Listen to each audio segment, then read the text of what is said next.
1 entire month, 1 night in each place, surviving on only what I could carry. In this video, I will take you through everything that I brought with me, including what I liked and what I didn't as much. In September of 2023, I walked 500 miles on the Camino de Santiago.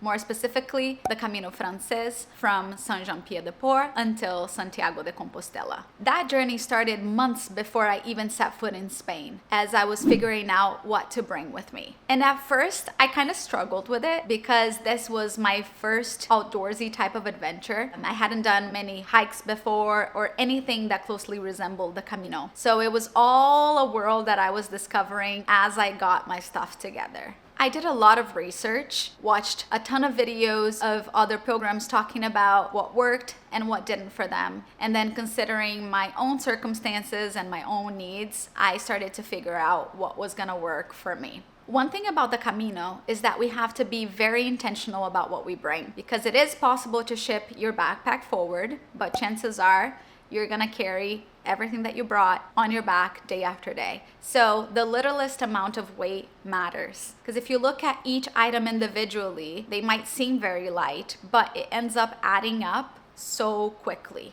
which is kind of a metaphor for life. And you find that on the Camino, a lot of things are metaphors for life. There's not really space for the just in case, or what pilgrims refer to as packing your fears. Instead, what the Camino does is extend an invitation for us to consider what's really important and to leave the rest behind. So to focus on what's essential. Also, the other thing to keep in mind is that unlike some other hikes where you could be in the wilderness for days, for this one, we're gonna be in Spain. And although, yes, in small villages throughout the way, there are definitely pharmacies, supermarkets, pilgrim stores here and there that we can turn to in case we forgot something important. My trip happened at the tail end of summer going into fall, which impacted how I pack. It's a very popular time to go. Another popular time is spring, going into summer. So probably both of those packs would look very similar. But if you're going in the summer, then you would probably pack just a little bit lighter. Let's have a closer look at what I brought, starting with the obvious, which is the backpack. This is an Osprey Mira 32 liters, which I named Emmy because she's emerald in color. Let me know if you end up naming your backpack or if that's just me. I bought my backpack online, which if you have the chance to actually go to the store and try a bunch of them on just to see what fits you best, that's definitely a better way to do it than the way that I did it. When I was looking at backpacks, I wanted something that would help me self-contain and wouldn't let me overpack. And this one did that for me.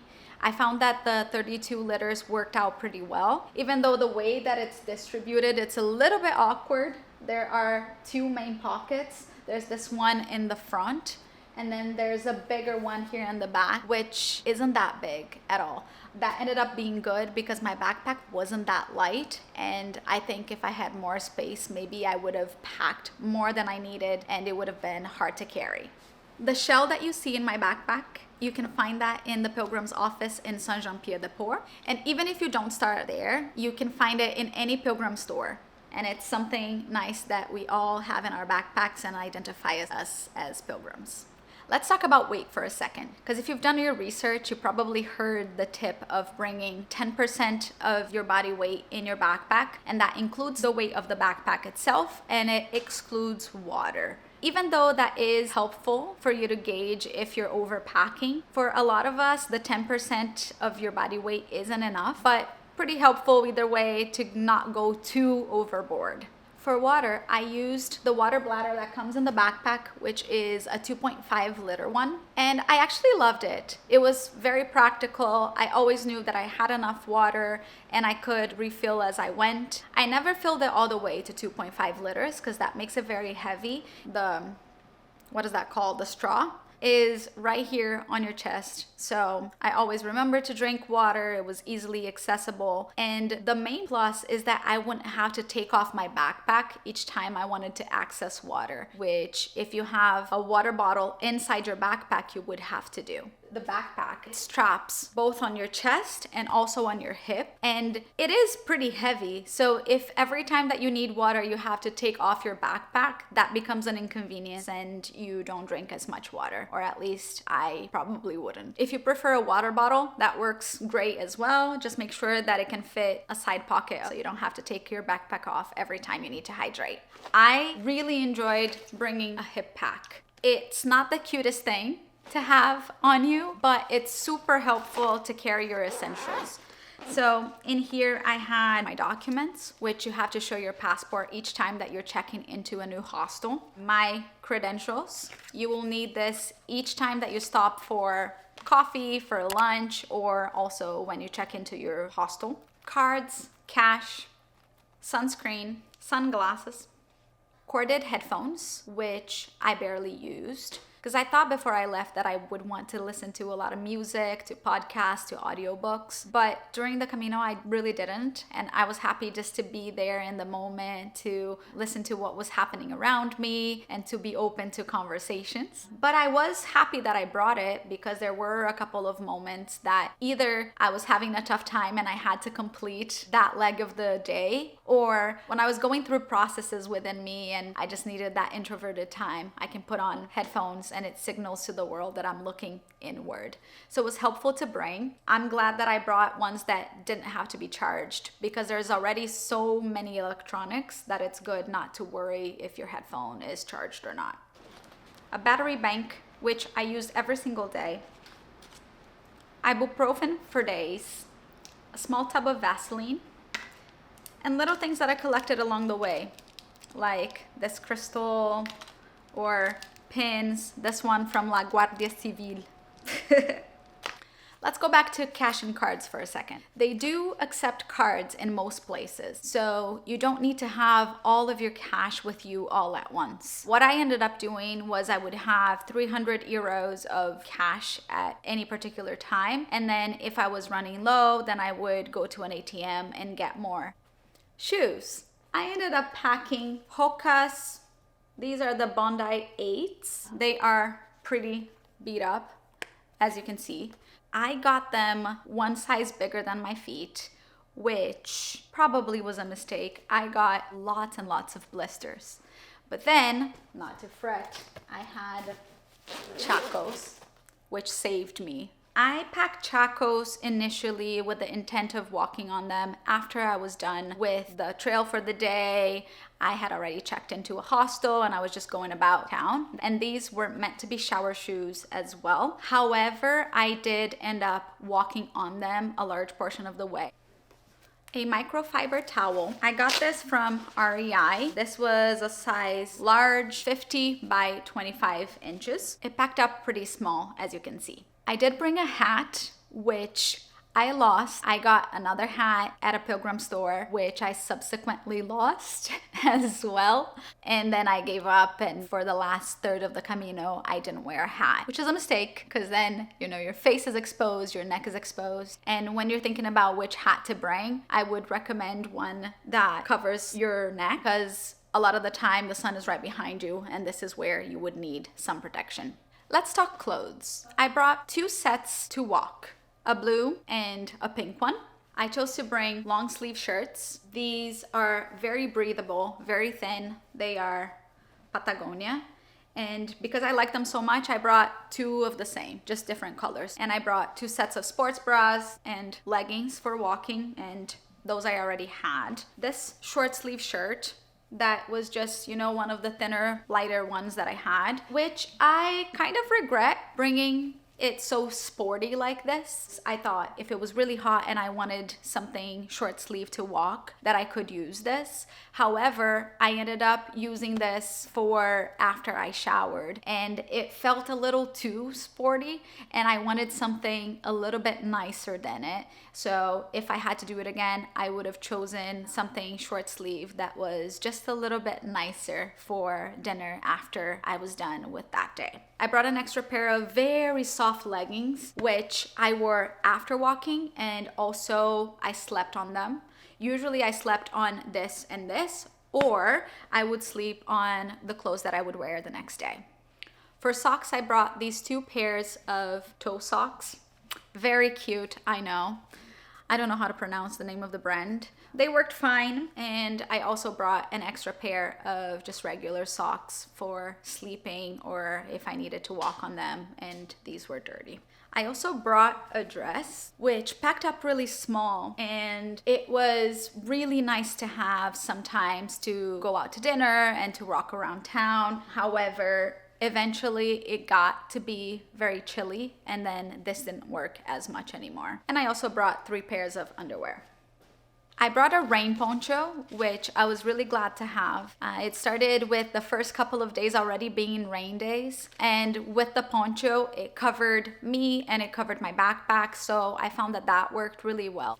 A sleeping bag. This was one of the things that I was most resistant in bringing because, as you can tell, it does take a little bit of space, although not too much, but it is pretty heavy. This is 1 pound 8 ounces or 680 grams, but it ended up being a good idea to bring. In most albergues, they give reusable sheets, so it wouldn't have been super necessary, but we have to bring something, right? A blanket or one of these. And this one was nice because I could open it on its side and wear it as a blanket, or I could use it as a sleeping bag and just get inside. It was very useful for the day that I slept on a church floor, but this is a story for another day. This was my luxury items, a drone. It is very, very light at 249 grams.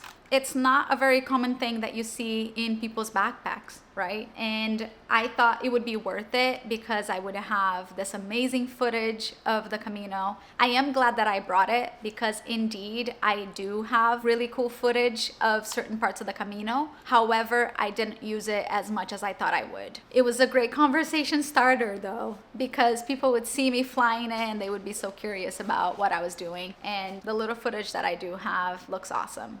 So let's chat toiletries. The Ziploc bag doesn't look very nice, but it did its job. I brought deodorant, toothbrush and toothpaste, and floss, tinted sunscreen, Benetint, and that served as a little bit of blush, lipstick, so a little extra luxury item, waterproof mascara, travel size, and a trial size of perfume, which I wore only a couple times. Moisturizer, which was a little bit big, but I was glad to have it. Shampoo, a hair mask, and leave-in conditioner.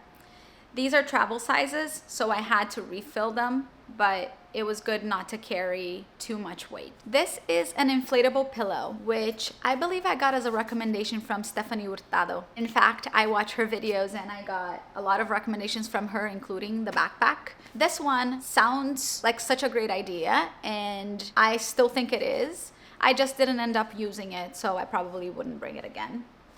Safety pins, which these in fact are diaper pins, and I brought them in case I needed to hang my clothes. Didn't end up using them, but they weigh hardly nothing, so probably good to have. This is Voltaren in gel. I use this a lot when my feet hurt. In fact, I bought it over there in Spain. I was glad to have it, and a lot of people borrowed it. Compeed. Let's chat Compeed. I brought a few of those. I think I brought 3 packs, and then I ran out of specific types that I needed, and I got some more in Spain. As I've already mentioned, I did have blisters, so I was glad to have them. And Leukotape, I brought the whole thing. Very, very happy to have it, and a lot of people borrowed it. I almost ran out, and I bought some more in Spain. This I got as a present. Vaseline for the feet so it doesn't rub so much inside the shoe, inside the sock, and it helps avoid blisters. This is the other piece of the soap that I actually brought, and the one that I took, I ran out, but this is how much the weight of what you bring matters, because that was me before I left, cutting the soap bar into small chunks so I wouldn't carry unnecessary weight. More Compeed. Wet wipes. I still have some left over. Was glad to have them. I also brought a black Uniqlo jacket, which was plenty warm for summer going into fall and rolls up to be very, very small. Earplugs, which are essential if you're gonna sleep in hostels and shared rooms. It can get pretty loud in there with different people snoring, but these help, and I packed a bunch of those. I have a few left over. Also a sleep mask that I brought and was super happy to have, because you know, you want to get as good sleep as you possibly can when you're sharing rooms with anywhere from 4 to 6 to 8 to 20 other pilgrims. And in here I have my little Tabasco, which a friend gifted me before I left because I am a sauce fiend, and there were plenty of potatoes to be eaten with hot sauce.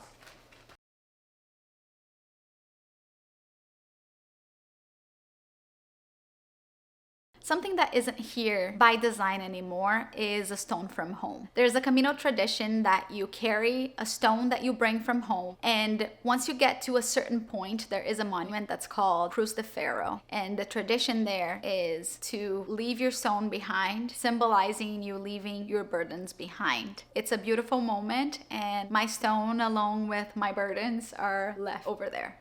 As far as electronics go, besides my unnecessary drone and the camera that I'm talking to right now, I brought my phone, my Apple Watch, which I was really glad to have because even though I didn't use it in the exercise mode, I loved knowing how many steps I took that day and how far I walked. I brought all the chargers, and I brought this international adapter, which was really helpful because it had a bunch of USB ports and I could charge everything all at once.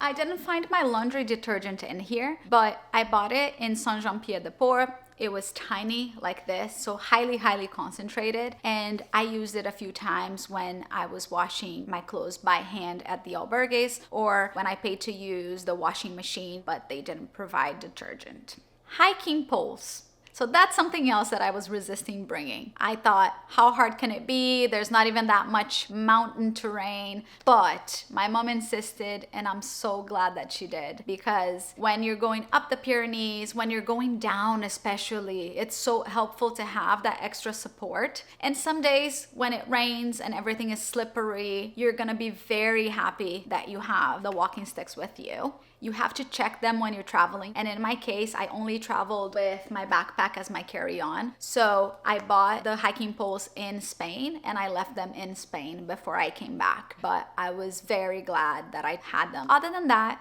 at any point in time, I would have snacks in my backpack, whether that is an apple or bags of nuts, or I became obsessed with Oreos on the Camino, so I would always have a sleeve and a half of Oreos at any point in time. My Camino sister packed Vigo bears from home, and those were the absolute treat that we would have anytime that the walk was too long or we needed that boost of energy. We would share a couple of those bears and we rationed them so we would have them until the end.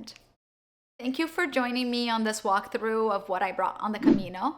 I hope that it was helpful to see not only what I carried, but the things that I found really useful and the things that I perhaps wouldn't bring again. I hope it can serve as a starting point to when you think about what you need to bring, and you can tailor it to your own needs and preferences. And with that, buen camino, wishing you an amazing journey.